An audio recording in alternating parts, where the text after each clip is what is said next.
दुनिया भर में पिछले एक साल से जो भयानक संकट है, उससे प्रधानमंत्री नरेंद्र मोदी ने भारत को बचा कर रखा है। क्योंकि आप दुनिया की हालत देखेंगे तो पता चलेगा कि कैसे दुनिया के कई देश अपने लोगों का पेट भरने के लिए बस नाक रगड़, उनको समझ में नहीं आ रहा देश कैसे चलाएं। आज आपको एक ऐसे ही देश इजिप्ट के बारे में बताता हूं, जहां आर्थिक संकट की वजह से नागरिकता बेच रहे हैं ये लोग, कि मतलब मेरे यहां की सिटीजनशिप चाहिए, लोग खरीद लो, सेल लगी हुई है। इजिप्ट में विदेशियों को नागरिकता देने के लिए 4 ऑफर दिए जा रहे हैं। पहला ऑफर यह है कि इजिप्ट में $3 लाख की प्रॉपर्टी खरीद लो तो तुमको नागरिकता दे दे। भाई, किसी देश की नागरिकता ऐसे आसानी से मिलती है? सालों साल रहना पड़ता है, आप ईमानदार हैं, आप ठीक नागरिक हैं, ये सब देखने के बाद बड़ी मुश्किल से कहीं की नागरिकता मिलती है। ये लोग बेच रहे हैं नागरिकता कि $3 लाख की प्रॉपर्टी खरीद लो, नागरिक बन जाओ। या इजिप्ट के लोकल बैंक के अपने अकाउंट में $5 लाख कैश जमा कर दो तो तुमको नागरिकता दे देंगे। या फिर इजिप्ट के किसी प्रोजेक्ट में $3.5 लाख का इन्वेस्टमेंट कर दो, या $2.5 लाख सीधे इजिप्ट के सरकारी खजाने में जमा कर दो और बन जाओ नागरिक। ये आलम है इन लोगों का देश चलाने के लिए। और ये ऑफर बाकायदा वहां के प्रधानमंत्री ने एक डिक्री जारी करके दिया। वैसे तो इजिप्ट पिछले कुछ साल से आर्थिक संकट में, वहां नागरिकता के इसी तरह के ऑफर पहले भी दिए गए थे, लेकिन इस बार नागरिकता देने का रेट और कम कर दिया गया है। 2019 के आदेश के मुताबिक विदेशियों को जो नागरिकता पहले $5 लाख की प्रॉपर्टी खरीदने पर मिलती थी, अब उसे घटाकर $3 लाख कर दिया गया। लोग आ ही नहीं रहे थे तो $3 लाख दिया कि $3 लाख में आ जाओ। वो हम नहीं करते मार्केट में, अच्छा ये $100 का लीजिए, ना नहीं लेंगे, अच्छा 80 का लेंगे, लीजिए जाइए लीजिए ऐसे। वैसा हाल इजिप्ट का। पहले इजिप्ट के स्थानीय बैंक में $7.5 लाख कैश जमा करने पर नागरिकता का ऑफर था। लोग आए नहीं तो घटाकर $5 लाख कर दिया। नागरिकता लेने के लिए एक बार डॉलर जमा करने पर 3 साल बाद ही उसे निकाल सकते हैं और उस पर कोई ब्याज भी नहीं मिलेगा। नागरिकता का रेट कम करने का मकसद यह है कि ज्यादा लोग नागरिकता लें और इजिप्ट के पास डॉलर आए, और जिन डॉलर से इजिप्ट अपने लोगों का पेट भरने के लिए बाहर से अनाज मंगा सके, अपना लोन चुका सके। ये हालत हो गई। तो एक तरफ वो भिखारी पाकिस्तान है, वो कटोरा लेके घूम रहा है, ये लोग अपने यहां की नागरिकता बेच के पैसा निकाल रहे हैं। ये सब देखिए तो आपको समझ में आएगा कि इंडिया कहां है बॉस आज की डेट में। लोगों को घर चलाने के लिए क्या क्या नहीं बेचना पड़ जा रहा है। इजिप्ट का संकट यह है कि कोरोना के बाद यूक्रेन युद्ध ने उसकी कमर तोड़ दी। इजिप्ट में महंगाई 26.5% तक पहुंच गई है। 26.5% महंगाई दर। खाने पीने के चीजों के दाम 48% तक बढ़ गए। चावल, खाने का तेल, रोटी, अंडा जैसे बेसिक खाने पीने के दाम के सामान के दाम दोगुने हो गए। पेट्रोल और गैस के दाम अभी मार्च में 10% फिर बढ़ाए गए। हमारे यहां कब कम हुआ था, उसके बाद से बढ़ा ही नहीं है। वहां की करेंसी इजिप्टियन पाउंड की वैल्यू पिछले एक साल में 50% कम हो गई है। इजिप्ट का विदेशी मुद्रा भंडार घटकर $34 अरब हो गया है। विदेशी कर्ज 3 गुना होकर $157 अरब हो गया है। यह हालत है इस वक्त इजिप्ट की। और जब आप पाकिस्तान देखते हैं, जब आप इजिप्ट देखते हैं, जब आप ब्रिटेन में प्रधानमंत्रियों की कुर्सियां जाते देखते हैं, अभी अमेरिका का भी बताऊंगा, इन देशों का हाल देखिए, तब सोचिए कि हम कितनी बेहतर स्थिति में। और एक भाई साहब जाके बता रहे कि इंडिया में लोकतंत्र ही खत्म हो गया। यूक्रेन युद्ध की वजह से दुनिया भर में अनाज के दाम बढ़े, इससे इजिप्ट का संकट और बढ़ गया, क्योंकि अब उसके सामने अपने लोगों का पेट भरने की चुनौती। इजिप्ट अरब वर्ल्ड में सबसे बड़ी आबादी वाला देश भी। इजिप्ट की आबादी करीब 10.5 करोड़ है और इसमें करीब 60% कम आय वाले या गरीब लोग हैं। इजिप्ट अपने लोगों का पेट भरने के लिए 80% अनाज भी बाहर से खरीदता है, तब जाके लोगों को खिला पाता है। दुनिया में गेहूं का सबसे बड़ा आयातक इजिप्ट है, मिस्र। और गेहूं के दाम बढ़ने से इजिप्ट को गेहूं के आयात में ज्यादा डॉलर देने पड़ रहे हैं, क्योंकि ये जो रूस यूक्रेन युद्ध हुआ तो गेहूं की कीमत बढ़ गई। तो अब उसको गेहूं तो बाहर से खरीदना पड़ता है, तो उसको ज्यादा डॉलर देना पड़ रहा है। डॉलर है नहीं तो कह रहा है नागरिकता ले लो, डॉलर दे दो और नागरिकता ले लो।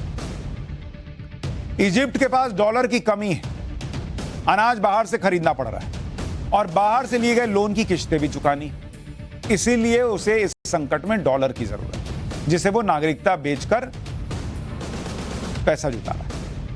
पिछले साल नवंबर में ही इजिप्ट ने बाहर के देशों में काम करने वाले अपने नागरिकों को ऑफर दिया कि अगर वो अपनी कारें इजिप्ट लेकर आएंगे तो उन्हें इंपोर्ट टैक्स और कस्टम ड्यूटी नहीं देनी होगी, लेकिन बदले में कार लाने वाले नागरिक को लोकल बैंक में 5 साल के लिए डॉलर जमा करने होंगे। इस स्कीम के तहत इजिप्ट के बाहर काम करने वाले नागरिकों में 34,000 लोग अपनी कारें इजिप्ट लेकर आए। मतलब जुगाड़ पे चल रहा देश भाई, डॉलर जुगाड़ने का इंतजाम ये लोग इस तरह से कर रहे हैं। इजिप्ट उन देशों में है जो आईएमएफ के लोन पर चल रहा है, जैसे पाकिस्तान। पिछले 6 साल में इजिप्ट 4 बार आईएमएफ से लोन ले चुका है, इंटरनेशनल मॉनेटरी फंड से। पिछले साल आईएमएफ से इजिप्ट को $3 बिलियन का लोन मिल गया, लेकिन आईएमएफ से लोन के बदले इजिप्ट को वही सब करना पड़ा जो पाकिस्तान कर रहा है। इजिप्ट का हाल देखकर आपको पाकिस्तान का ख्याल आ रहा होगा।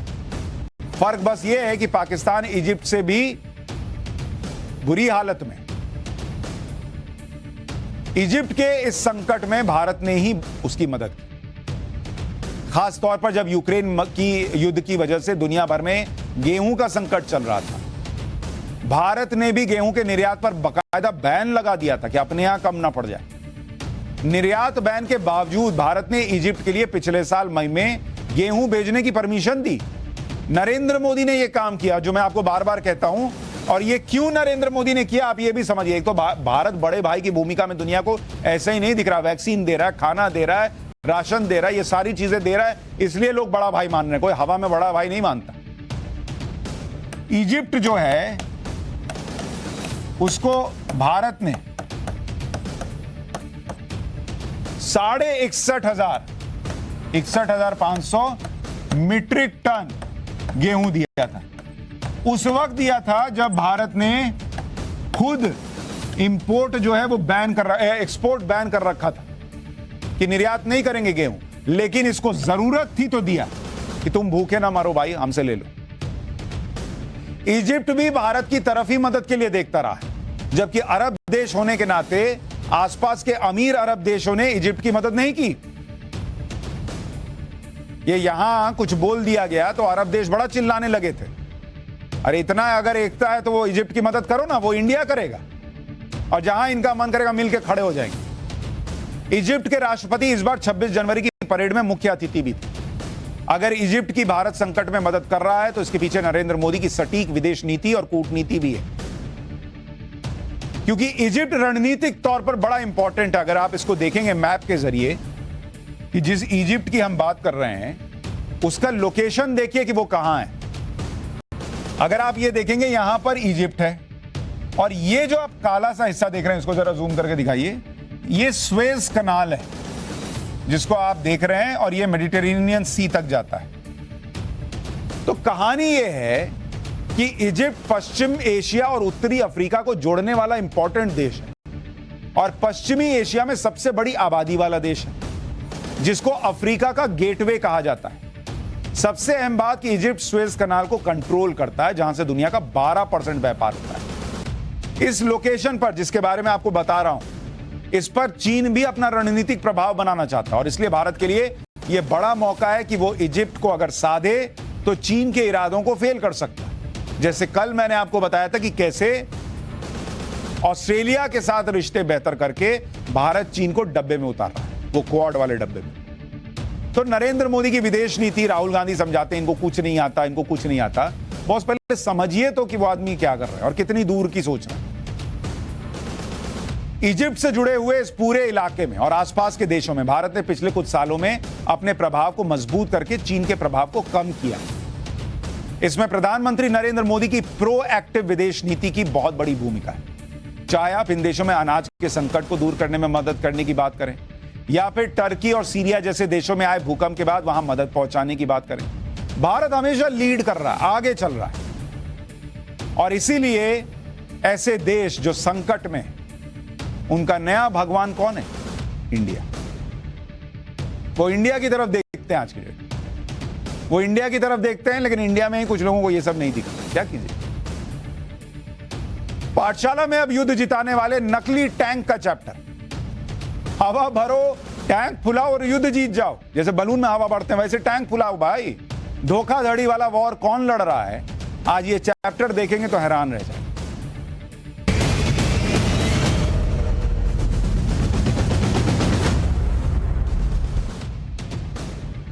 एक तरफ रूस यूक्रेन युद्ध चल रहा है तो सबको पता है, दूसरी तरफ चीन ताइवान में तनाव चल रहा है, कहां कब युद्ध हो जाए कुछ पता नहीं। तीसरा, भारत चीन के बीच बॉर्डर पे तनातनी चल रही है, दोनों तरफ से हथियार जो हैं वो लगे हुए हैं। और हर बार इनमें से किसी भी विषय पर आप बात कर लीजिए, हम एनालाइज करते वक्त ये अमूमन बोलते हैं कि भाई जिसके पास ज्यादा तगड़े हथियार होंगे वही भारी पड़ेगा, जिसके पास टैंक, मिसाइल, फाइटर जेट ज्यादा एडवांस हैं वो जीतेगा। लेकिन आज मैं आपको बताऊंगा कि जिसके पास तेज अकल और नकली हथियार हैं वो भी युद्ध जीत सकता है। हाँ बॉस, नकली हथियार से युद्ध जीतने वालों की बात होगी।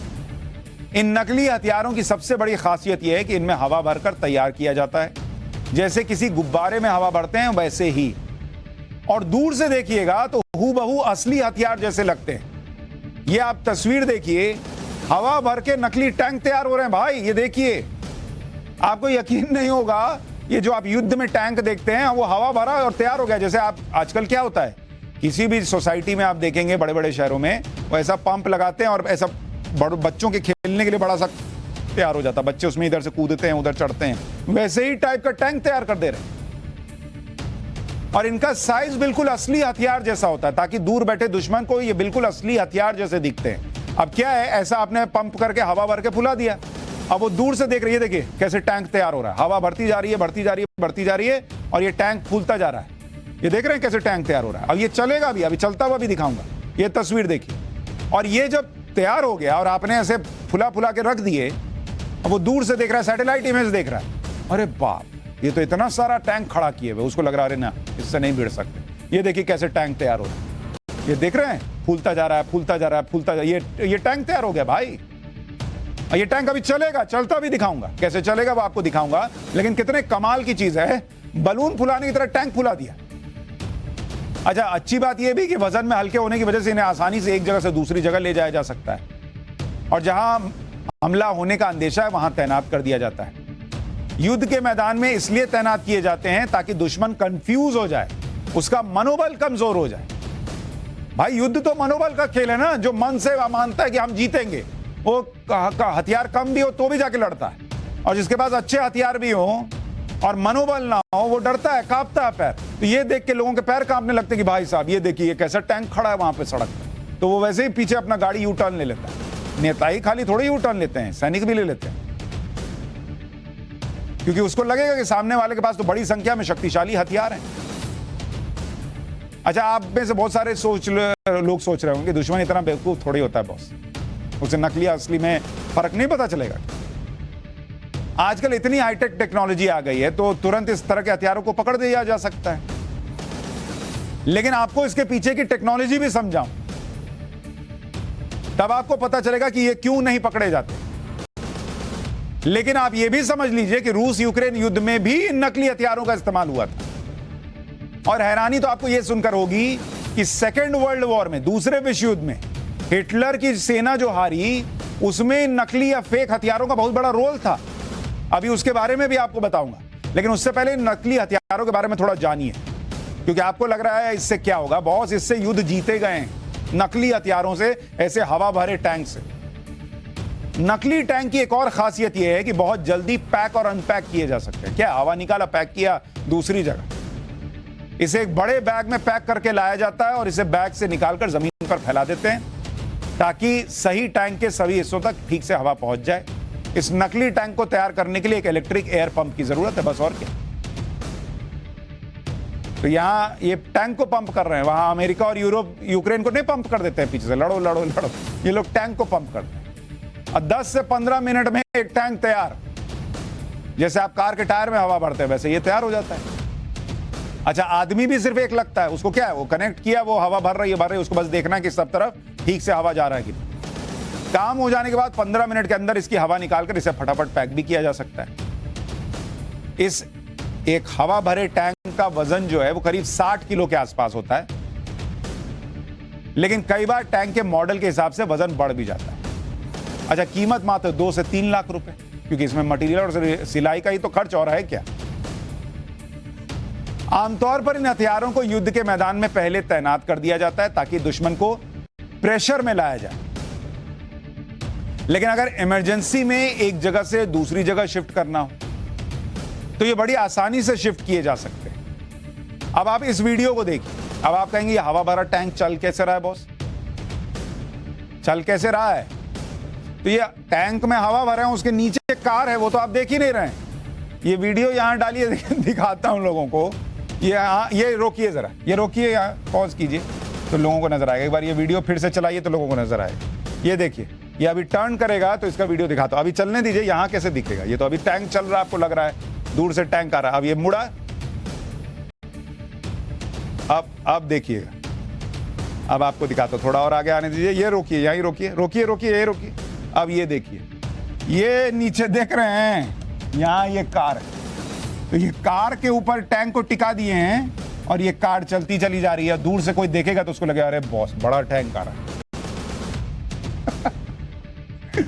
तो अगर कार भी नहीं हो तो 2-3 लोग भी इसको उठा कर कहीं ले जा सकते हैं। 50-60 किलो का तो है भाई, और जहां ले जाना वहां ले जाके इसको खड़ा कर दिया। दुश्मन सेना हमला करने की तैयारी कर रही होती है, या दुश्मन को यह मैसेज देना हो कि सामने वाली सेना बहुत बड़े हमले की तैयारी कर रहा है, तो ये सब वहां पर जाकर खड़ा कर दीजिए। उसका दिमाग हिल जाएगा कि बहुत बाप है, बहुत तैयारी है इनके पास। आपको सुनने में यह बड़ा मजाकिया लग रहा होगा, लेकिन युद्ध के मैदान में यह एक वॉर स्ट्रैटेजी का हिस्सा है। उदाहरण के लिए आपने बचपन में नकली छिपकली या सांप से किसी ना किसी को डराया होगा, खुद भी डरे होंगे। वो खिलौना एक पल के लिए तो डर पैदा कर देता है ना। ठीक उसी तरह युद्ध के मैदान में ये नकली हथियार भी दुश्मन को डरा देते हैं या पीछे हटने को मजबूर कर देते हैं। ये तो हुई नकली टैंक की बात। अब आपको नकली फाइटर प्लेन भी दिखा देता हूं, वो भी सुखोई। ये देखिए, नकली फाइटर प्लेन, जिसे सबसे घातक फाइटर प्लेन में से एक माना जाता है, सुखोई 30, वो हवा भर के तैयार कर दिया है भाई लोगों ने। दुनिया के बहुत से देश सुखोई सीरीज के फाइटर प्लेन रखते हैं, बहुत डिमांड में है सुखोई, इसलिए इसका भी नकली मॉडल तैयार किया जाता है। पंप से हवा भरिए, सुखोई 30 तैयार। इधर आप हवा भरेंगे, उधर दुश्मन देश जो है उसकी हवा निकल जाएगी देख के कि भाई कितना सुखोई 30 खड़ा किया हुआ है। क्या करना है आपको? ऐसा हवा भर भर के सुखोई 30 खड़ा किए और उसका एक वीडियो जो है या एक दूर से फोटो जो है वो जारी कर दीजिए कि इंडिया ने, मान लीजिए, कह रहा हूं इंडिया, ऐसे हवा में की बात हो रही है, हवा वालों की, तो हवा में बात कर रहा हूं कि मान लीजिए किसी देश ने बॉर्डर पे 100 सुखोई 30 खड़े कर दिए, या हवा वाली। अब फोटो में तो 100 दिखेगा, उसमें हवा दिख रही है। बस फर्क इतना है कि हवा भरे हुए हैं लेकिन हवा में उड़ नहीं सकते। बस एयरबेस पर बड़ी संख्या में नकली फाइटर प्लेन खड़े कर दीजिए, काम हो जाएगा। दुश्मन सोचेगा सामने वाले के पास बहुत फाइटर प्लेन, हमला किया तो अपने पर भारी पड़ जाएगा, तो वो लोड ही नहीं लेगा, कंट्रोल में रहेगा। आगे बढ़ने से पहले आपको इसकी तकनीक के बारे में भी समझा देता हूं कि आखिर क्यों दुश्मन समझ नहीं पाता कि असली हथियार है या नकली।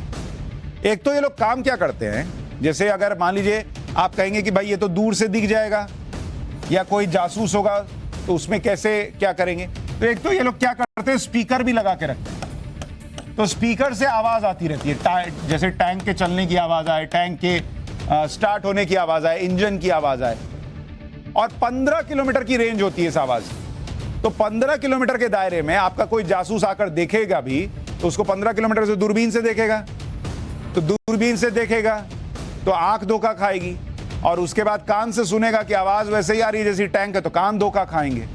आंख कान धोखा खाएंगे तो दिल धोखा खाएगा, दिल बैठ जाएगा कि नहीं नहीं यहां तो नहीं लड़ सकते। फिर दिमाग धोखा खाएगा, जाके बोलेगा कि बॉस वहां तो गड़बड़ है, सब धोखा खाए वापस।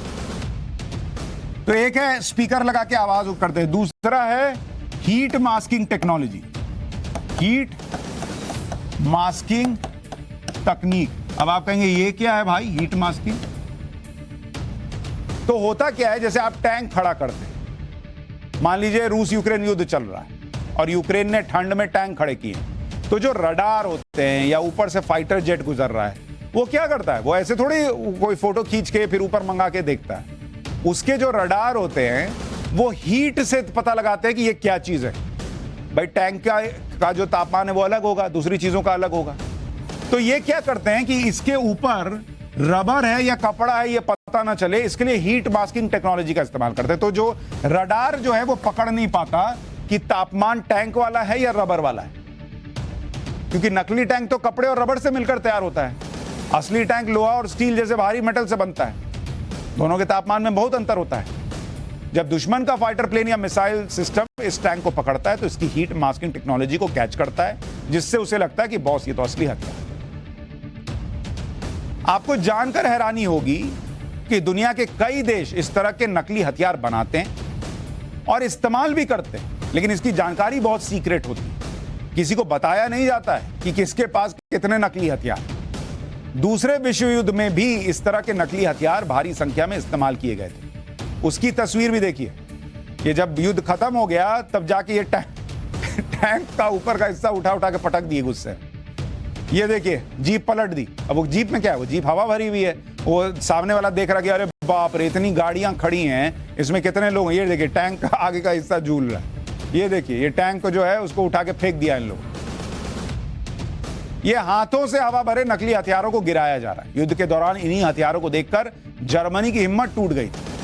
1944 में अमेरिका और ब्रिटेन ने जर्मनी के खिलाफ नकली हथियारों का इस्तेमाल किया था और यह बात करीब 50 साल बाद दुनिया के सामने आई। अमेरिका और ब्रिटेन ने इसलिए नहीं बताई ये बात कि ये उनकी रणनीति का हिस्सा था। जर्मनी इसलिए चुप रहा क्योंकि उसकी बेइज्जती होती कि भाई ये तो नकली हथियार से हार गए, तो वो भी चुप, ये भी चुप। अमेरिका ने इसे घोस्ट आर्मी का नाम दिया, यानी भूतिया आर्मी, जबकि ब्रिटेन ने ऑपरेशन फॉर्टिट्यूड के तहत नकली हथियारों जैसे टैंक, आर्म्ड व्हीकल का इस्तेमाल किया। दूसरे विश्व युद्ध को खत्म हुए 77 साल हो चुके, लेकिन नकली हथियारों का यह फॉर्मूला आज भी है। यूक्रेन रूस के खिलाफ इसी तरह के नकली हथियार इस्तेमाल कर रहा है। रूस यूक्रेन युद्ध के दौरान यूक्रेन ने बड़ी संख्या में हिमार्स रॉकेट लॉन्चर का इस्तेमाल किया ताकि रूस की एयरफोर्स को चकमा दिया जा सके। ये देखिए, ये देख रहे हैं, ये नकली रॉकेट सिस्टम है। इस तरह के कहा जा रहा है कि नकली रॉकेट सिस्टम को खड़ा करके यूक्रेन माहौल बना रहा है। ये अमेरिका का रॉकेट लॉन्चर सिस्टम है जिसे अमेरिका ने यूक्रेन को दिया था, लेकिन साथ में नकली रॉकेट सिस्टम भी दिए ताकि रूस को युद्ध के मैदान में धोखा दिया जा सके। इस नकली हथियार की वजह से रूस की भारी संख्या में मिसाइलें बर्बाद हो गई। भाई उसको लगा कि सही में है, इस चक्कर में इधर उधर गिरा रहा है इसको बर्बाद करने के लिए। गिरा दो, उसका क्या, हवा भरा हुआ खत्म हो गया, तुम्हारा तो मिसाइल बर्बाद हुआ। वो मजे ले रहा है। तो ऐसा फ्रॉड वाला युद्ध भी चल रहा है। लेकिन फ्रॉड सिर्फ युद्ध में नहीं होता ना, आजकल जगह जगह फ्रॉड। पाठशाला में अब एक क्लिक पर आपकी पसीने की कमाई लूट लेने वालों का चैप्टर। आपके मोबाइल में वो तो नहीं जिससे बैंक अकाउंट खाली हो जाता है। आपका पैसा लूटने वाले वो चोर जो मोबाइल के रास्ते आते हैं। अब इसका चैप्टर देखिए, बड़ा इंपॉर्टेंट चैप्टर है।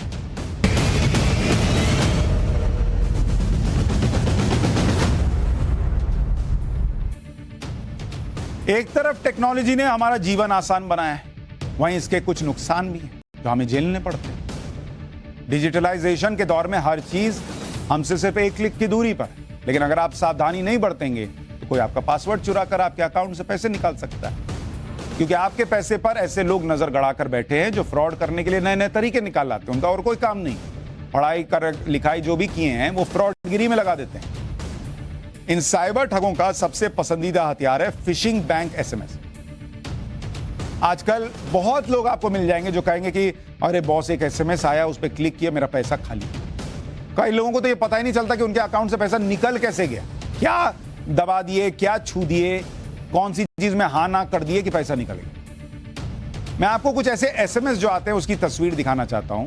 ये पहली तस्वीर देखिए, इसमें मैसेज के जरिए धमकाया जा रहा है कि आपका एचडीएफसी बैंक का अकाउंट क्लोज हो जाएगा। इससे बचने के लिए पैन कार्ड अपडेट करने के लिए कहा जा रहा है और पैन कार्ड अपडेट करने के लिए एक लिंक भी दिया गया है। जरा इस मैसेज को यहां डालिए। दर्शकों को यह मैसेज बहुत गौर से आपको देखना चाहिए, आपके पास भी हो सकता है यह मैसेज आएगा। आपको मैसेज पे क्लिक नहीं करना। ये पढ़िए, dear user, your HDFC bank account will be closed today, please update your PAN number via given link. और नीचे एक लिंक है जिसमें https hdfcpanupdateon.web.app दिया हुआ है। अब आप HDFC लिखा देखेंगे तो आप सोचेंगे अरे ये तो इसमें मेरा बैंक अकाउंट है, और आप कहेंगे कि भाई अब बैंक अकाउंट बंद हो गया तो मेरा काम कैसे चलेगा।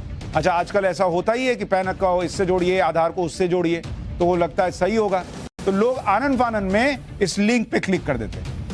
बस आपने लिंक पे क्लिक किया और वहीं कांड होता है। तो ऐसा कोई मैसेज दिखे बॉस, आपको क्लिक नहीं करना है तो नहीं करना है। अकाउंट बंद हो जाएगा, बैंक में जाके खुलवा लीजिए फिर से, लेकिन बंद होगा नहीं। बैंक अकाउंट बंद करने के लिए थोड़ी खुलता है, आपका पैसा रखा हुआ बॉस कैसे ले लेगा? तो इस पे क्लिक नहीं करना। एक और तस्वीर आपको दिखाता हूं, एचडीएफसी बैंक के कस्टमर को नेट बैंकिंग बंद करने की किस तरह से मैसेज आया कि ऐसा लगा कि धमकी आ रही है या चेतावनी मिल रही है, और इसमें भी पैन अपडेट करने के लिए एक लिंक दिया गया है। तो वो वाला मैसेज दिखाइए। हाँ, अब देखिए इसमें एसबीआई का जिक्र है। Dear customer, your SBI net banking account has been blocked today, update your PAN card, click here, और इसमें एक लिंक दिया हुआ, इसमें एसबीआई का जिक्र किया हुआ, यहां भी पैन कार्ड का जिक्र है, और कहा जा रहा है आपका नेट बैंकिंग जो है वो कर दिया है। अब ये देखिए तीसरा एचडीएफसी वाला, HDFC customer, your HDFC net banking will be suspended today, please update your PAN card now, visit below the link, और ये वाली। ध्यान रखिए, फिर बता रहा हूं, ये चैप्टर इसीलिए खोला है, बहुतों का पैसा उड़ गया है इस चक्कर में। नहीं क्लिक करना है तो नहीं क्लिक करना है, चाहे कुछ हो जाए। और हमारे पीसीआर में जो लोग बैठे हैं वो कह रहे हैं हमारे पास भी, और मैं आपको बता रहा हूं मेरे पास भी आया है। और मैं, चूंकि कई बार काम रहता है, एक सेकंड के लिए मैं आपको बता रहा हूं, एक सेकंड के लिए मेरे मन में भी आया था, अरे बॉस अकाउंट बंद हो गया, ये क्लिक करना, और फिर दूसरे सेकंड में दिमाग चला कि अरे नहीं, ये हो ही नहीं सकता। तो मैं भी बस वो गड्ढे में गिरते गिरते बचा हूं, और कोई भी गिरते गिरते जो है वो गिर भी सकता है और बच भी सकता है। बचना बस ये है, पाठशाला देखना और ये वीडियो लोगों को बताना है। आपको केवाईसी सक्सेसफुली अपडेट होने की बात करने वाला एक मैसेज भी दिखाता हूं, वो भी दिखाइए अगर है तो। ये देखिए, ये तो वही है, नेट बैंकिंग वाला कैशबैक का ऑफर दिया जा रहा है। ये देखिए, your KYC has been updated successfully, you will get 1205 cashback in your wallet, to get cashback click here link.